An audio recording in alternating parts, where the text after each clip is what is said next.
हिंदी दिवस मनाने के लिए यहाँ एकत्रित हुए हैं। वैसे मनाने के लिए 365 दिन है हमारे लिए हिंदी दिवस। एक दिन अगर मनाया जाता है तो कहीं न कहीं लगता है कि वो कहीं बेचारगी में है। हिंदी को बेचारा बना दिया हमने मना कर। वो दिवस बनाने की आवश्यकता ही नहीं थी। जब हम 365 दिन अगर हिंदी का प्रयोग करते तो ज़रूरत नहीं पड़ती, लेकिन दूसरी भाषाएं इतनी हमारे पर हावी हो गई कि हिंदी उपेक्षित हो गई। उसको दिवस की आवश्यकता हो गई कि एक दिवस मनाया जाए, उसको याद करने की। हमेशा याद करने वाली ये भाषा है। अपनी भाषा पर अपने आप को गर्व है तो आप महान हो सकते हैं। भारतेंद्र हरिश्चंद्र ने कहा था, निज भाषा उन्नति है सब उन्नति के मूल, निज भाषा के ज्ञान के मिटे नहीं है कुछ। कि अपने हृदय की बातों को आप व्यक्त नहीं कर सकते जब तक आपको अपनी मातृभाषा नहीं आती। अपनी मातृभाषा आपको आनी चाहिए। मातृभाषा में ही आपको गर्व है कि अच्छे अच्छे लोगों ने, मैं अभी एक दो उदाहरण दूंगा कि अपने बहुत अच्छी इंग्लिश आती थी लेकिन उन्होंने अपनी इंग्लिश बोलनी छोड़ दी। गांधी जी दक्षिण अफ्रीका से 1915 में भारत आए थे और सार्वजनिक मंच पर पहली बार वो 1916 में कहीं दिखे थे बोलते हुए। और उन्होंने, गवर्नर बैठा है, कोई भी बैठा है, बोलते तो हिंदी में बोलते थे। एक बार कोर्ट में गए और वो हिंदी में अपना बोल रहे थे। जज सामने से कह रहा है कि मिस्टर गांधी, आपको अच्छी तरह से इंग्लिश आती है, आप इंग्लिश में बोलिए क्योंकि हमें प्रॉब्लम है। इन्होंने, गांधी जी ने सीधा कहा कि मैं इंग्लिश भूल चुका हूँ, अब मुझे इंग्लिश नहीं आती है, पहले आती थी, अब इंग्लिश भूल चुका हूँ, मैं हिंदी में बोलूँगा। ये आपकी समस्या है, आप इसे कैसे समझते हैं? तो ये कितना बड़ा व्यक्ति एक जज के सामने ये कहने की हैसियत रखता है कि मैं हिंदी ही बोलूँगा।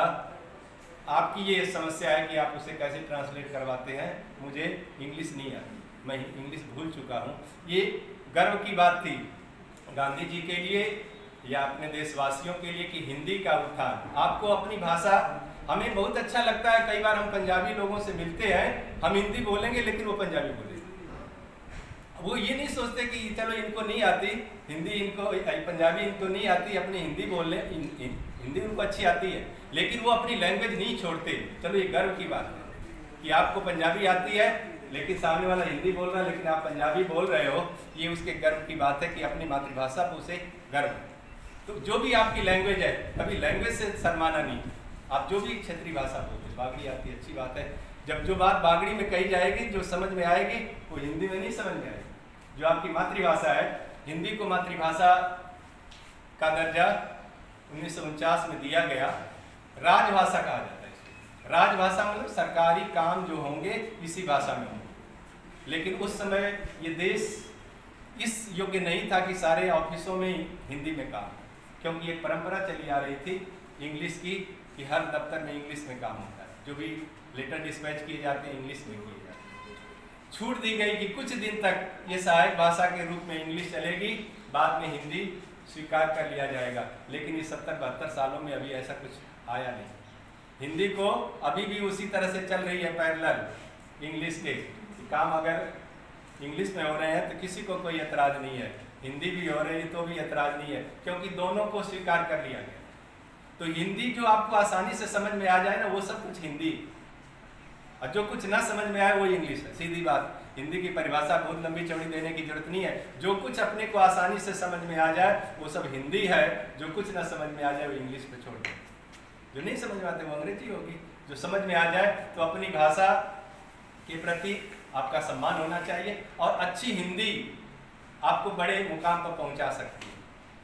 कुमार विश्वास हिंदी की कविताएं, हिंदी के कवियों को कुछ बड़े अंदाज से नहीं देखा जाता, लेकिन कुमार विश्वास ने इतना बड़ा उसको है कि एक शो करने के लिए, हिंदी की कविता पढ़ने के लिए लाखों रुपए दिए।